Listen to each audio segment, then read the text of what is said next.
Écoute, et que ton esprit soit pleinement attentif, car l'heure n'est plus au murmure, elle est désormais au tonnerre. Tu as été choisi, non pour le confort, mais pour le combat, non pour te taire, mais pour te déployer. Au plus profond de ton être repose une arme d'une puissance absolue, forgée avant même la création du monde, affûtée dans chacune des épreuves que tu as surmontées, bénie par une grâce qui ne demande qu'une chose, passer à l'action. Cette arme, c'est ta foi, et ceci est l'ordre venu du ciel. Engage-la, maintenant, sans attendre. Avant de continuer, prends cet engagement. Cette chaîne ne promet pas de miracle instantané. Elle cherche à former des croyants forts, ancrés et transformés intérieurement. Si cela te parle, rejoins-nous. Abonne-toi dès maintenant pour ne manquer aucune de nos prochaines vidéos. Reste jusqu'au bout et chemine avec nous pour une transformation spirituelle. Cette vidéo n'est pas un simple contenu chrétien. C'est un miroir de ton cœur et de ta foi. Aime et commente ce qui t'interpelle et reste jusqu'à la fin. Car une seule parole ici pourrait changer ta façon de voir Dieu, ta vie et ton avenir. Les 100 premiers à s'abonner, eux commenter, reçoivent une priorité dans mes prières quotidiennes. Je prie personnellement pour chaque abonné fidèle. Après t'avoir abonné, écris en commentaire Transformation 2026 et je t'enregistre parmi ceux pour qui je démarre mon prochain marathon de prière. C'est parti! Tu te poses peut-être la question. Suis-je vraiment l'élu? Cette arme, de quoi s'agit-il? Regarde-toi dans le miroir des Saintes Écritures. N'es-tu pas celui, n'es-tu pas celle, qui a été arraché des ténèbres pour annoncer la lumière? N'as-tu pas senti ce feu sacré consumer tes doutes et allumer en toi un appel impossible à étouffer? Cette conviction n'est pas un hasard, c'est l'onction divine. Elle ne t'a pas été confiée pour rester enfermée dans le secret de ton cœur, comme une relique précieuse dans un musée.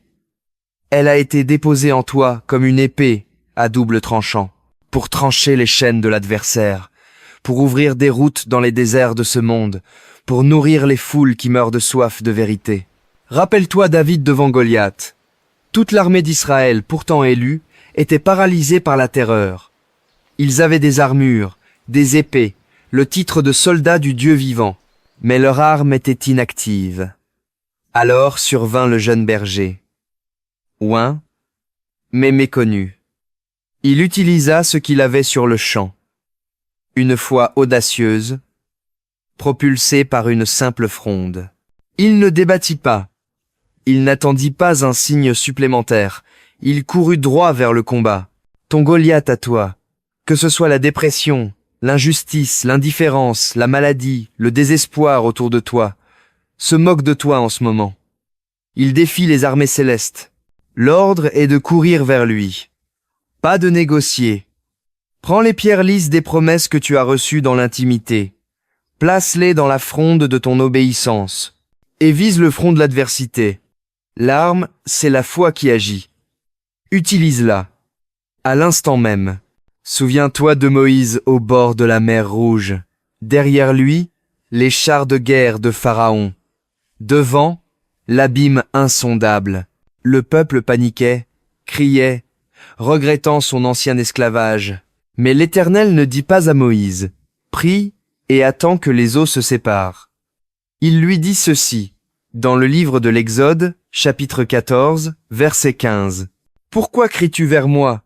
Parle aux enfants d'Israël, qu'ils se mettent en marche. » L'arme, en cet instant, était l'autorité déléguée et la foi pour lever son bâton, avant même que le miracle n'apparaisse.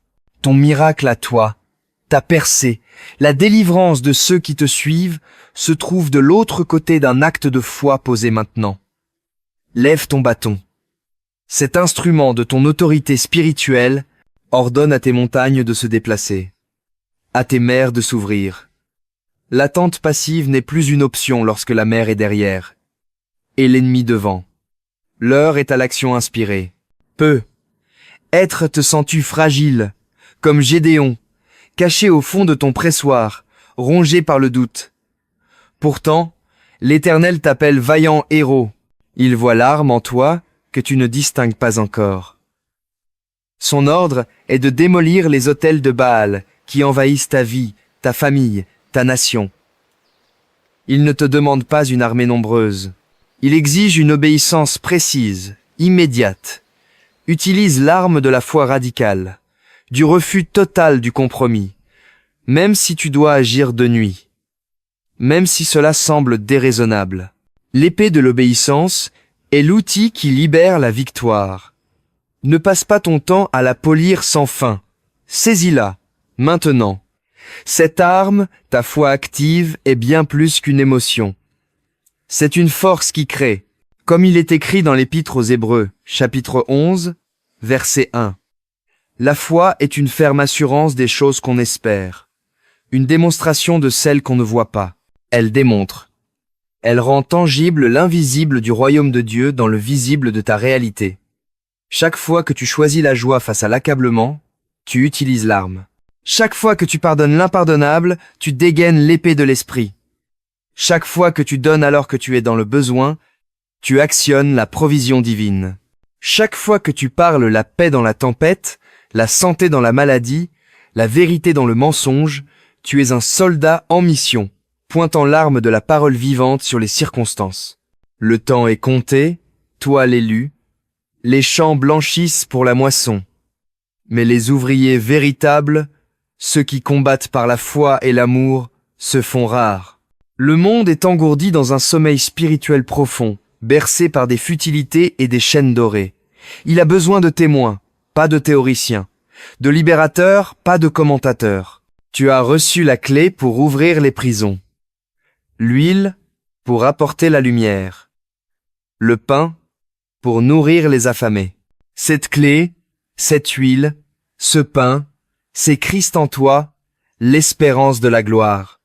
Et il n'attend qu'une seule chose, un canal actif par lequel se manifester.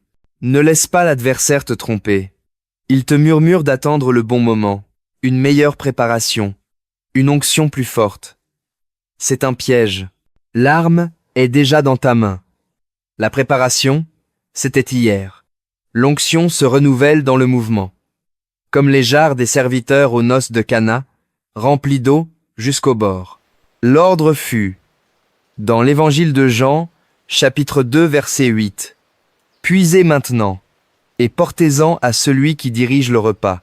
Le miracle de la transformation, de l'eau en vin, de l'ordinaire en extraordinaire, n'advient qu'après l'obéissance de porter. Porte ce que tu as. Aujourd'hui, agis selon la parole reçue. Aujourd'hui, rappelle-toi Pierre marchant sur les eaux. Il tint bon tant qu'il garda les yeux fixés sur son maître et agit sur son ordre.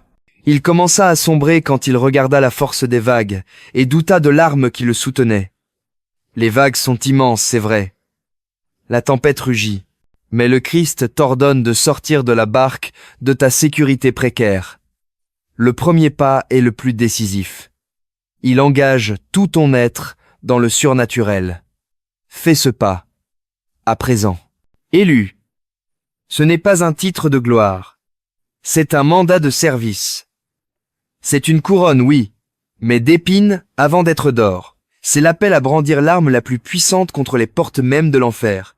Une vie entièrement donnée à la volonté de Dieu, exprimée par des actes concrets d'amour, de courage et de foi. L'ennemi redoute par-dessus tout le moment où tu réaliseras ton autorité. Il tremble à l'idée de te voir cesser de supplier pour commencer à déclarer.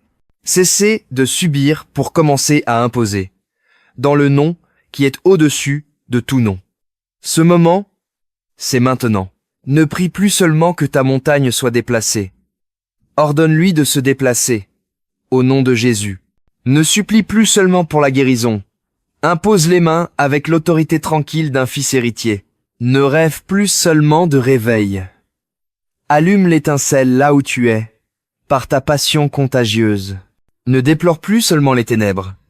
Allume la lampe que tu es, et place-la bien en vue.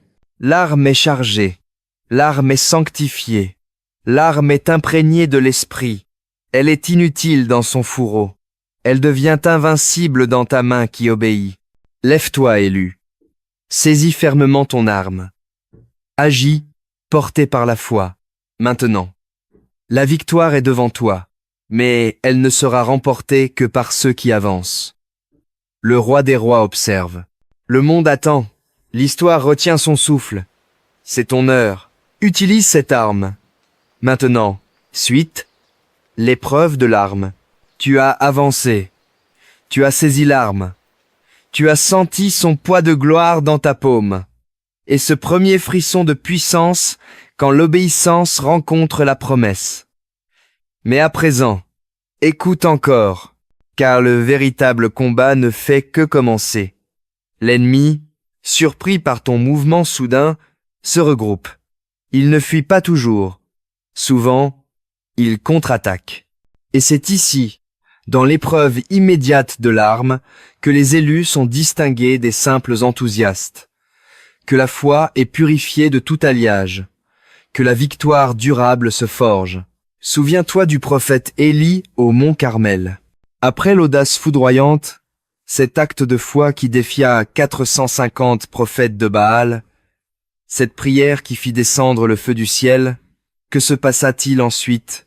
Une menace de mort de la reine Jézabel, une fuite éperdue dans le désert, un souhait de mourir. L'arme venait d'être utilisée avec un succès retentissant, et voilà que le guerrier s'effondre. Pourquoi? Parce qu'il avait cru la bataille gagnée en un seul assaut. Non. L'arme doit devenir le prolongement de ton bras, le battement naturel de ton cœur. Elle n'est pas faite pour l'exploit isolé, mais pour la campagne d'une vie entière. L'épreuve qui suit la première victoire est le creuset. C'est là que tu apprends à manier ton arme, non dans l'extase du miracle, mais dans la fatigue, dans le découragement, dans le silence apparent de Dieu. C'est là que l'ange t'apportera le gâteau et l'eau, non pour un festin, mais pour la force d'un long chemin. Tu es entré dans ce long chemin. Tiens fermement. Observe l'apôtre Paul. Après sa conversion foudroyante. Aussitôt, il utilisa l'arme de son témoignage. Et aussitôt, des complots se formèrent pour le tuer. On le fit descendre dans une corbeille, le long de la muraille de Damas, dans l'obscurité et la clandestinité. Ton premier acte de foi authentique peut te conduire, non sur un piédestal, mais dans l'humiliation, la précarité, l'incompréhension. C'est cela, l'épreuve de l'arme. L'utiliseras-tu encore quand elle semble n'attirer que des difficultés? Quand les applaudissements se sont tus et que seules résonnent les menaces? C'est dans ce passage obscur que tu découvriras une vérité. L'arme n'est pas un outil pour le succès terrestre. Elle est un lien d'union avec ton commandant. Tu combats pour lui, mais surtout avec lui, dans l'intimité exigeante du champ de bataille. L'épreuve surgit aussi de l'intérieur. Tu as ordonné à la montagne de se jeter dans la mer. Elle a tremblé, mais elle est toujours là. Le doute s'insinue. Cette arme est-elle véritable? Suis-je bien l'élu? N'ai-je pas été présomptueux? Souviens-toi de Jean-Baptiste, l'élu par excellence, qui désigna l'agneau de Dieu. Jeté en prison, à la veille de sa mort, il envoya ses disciples demander à Jésus, dans l'évangile de Matthieu, chapitre 11, verset 3. « Es-tu celui qui doit venir, ou devons-nous en attendre un autre ?» Lui-même, dans l'épreuve de l'obscurité et du délai, fut assailli par l'interrogation. L'épreuve de l'arme n'est pas seulement extérieure. C'est le feu qui consume en toi toute attente personnelle, tout calendrier humain. Pour ne laisser place qu'à une confiance nue en la personne du Christ, et pas seulement en sa puissance, Jésus ne répondit pas par un simple « oui », il renvoya aux œuvres accomplies. Les aveugles voient, les boiteux marchent. L'arme accomplit son œuvre, même si tu n'en perçois pas toute la chaîne. Confie-toi aux fruits, même lointains, de ton obéissance. À présent, dans cette phase, tu dois apprendre à entretenir ton arme. Une épée négligée rouille. Une foi non nourrie s'émousse. Comment l'entretenir? Premièrement, par le souvenir. Garde une trace écrite de tes pierres d'ébène, Ézer. Quand l'accusateur murmure « Où est ton Dieu ?» montre du doigt l'épreuve tangible de sa fidélité passée. Dis, jusqu'ici, l'Éternel m'a secouru. Deuxièmement, par la communion silencieuse. Moïse, après les grands miracles, entrait dans la tente de la rencontre pour parler avec l'Éternel, comme le dit l'Exode chapitre 33 verset 11, face à face, comme un homme parle avec son ami. Dans le tumulte du combat, trouve le temps de ce face-à-face silencieux. C'est là que l'âme est réaffûtée, rechargée, réalignée sur sa volonté. Troisièmement, par le petit acte fidèle. Ne méprise pas les modestes commencements. L'arme s'exerce aussi en offrant un verre d'eau fraîche, en relevant un frère abattu, en restant intègre dans une affaire qui semble minime. Ces gestes entretiennent le mécanisme de la foi en mouvement. Quatrièmement, par la résistance verbale. Quand le découragement, la maladie, la peur ou la condamnation se présentent, ne les accepte pas. Utilise l'arme de la parole proclamée. Il est écrit « Fut la parade de Jésus dans le désert ». Aie tes écritures de combat en réserve pour chaque front qui s'élève. Sache-le enfin. L'épreuve de l'arme a un but sublime. Elle te rend irrécupérable pour le royaume des ténèbres et irrésistiblement efficace pour le royaume de Dieu. Comme Job, après l'immense tourmente, tu pourras déclarer, dans le livre de Job chapitre 42 verset 5, « Mon oreille avait entendu parler de toi, mais maintenant mon œil t'a vu. Tu ne parleras plus seulement d'une arme que tu possèdes, tu parleras d'un Dieu que tu connais, intimement, pour avoir traversé la fournaise avec lui. Ton autorité n'aura plus rien de théâtral. Elle portera le poids de l'authenticité, la cicatrice de la confiance mise à l'épreuve. Alors, toi l'élu au cœur de l'épreuve, ne lâche pas l'arme. La main qui serre le manche peut être moite de sueur, tremblante de fatigue. Tiens bon, le prochain ordre est sur le point d'être donné. Cette phase n'est pas un échec, c'est l'étape indispensable. Tu es en train de passer de celui qui a utilisé l'arme une fois à celui dont la vie tout entière est devenue l'arme. L'ennemi, qui espérait te faire abandonner, va bientôt comprendre avec terreur que sa contre-attaque n'a fait que souder l'arme à ton être, pour l'éternité. La nuit est à son heure la plus sombre. Le vent hurle contre toi. Mais regarde, la lame dans ta main commence à irradier d'une lumière qui lui est propre. Une lueur qui ne vient pas du soleil, mais de la forge divine. C'est le signe. L'épreuve achève son œuvre purificatrice. Prépare-toi. Bientôt, l'ordre de l'assaut final retentira. Et cette fois, tu ne seras plus seulement un soldat qui avance. Tu seras un libérateur qui entre en conquête.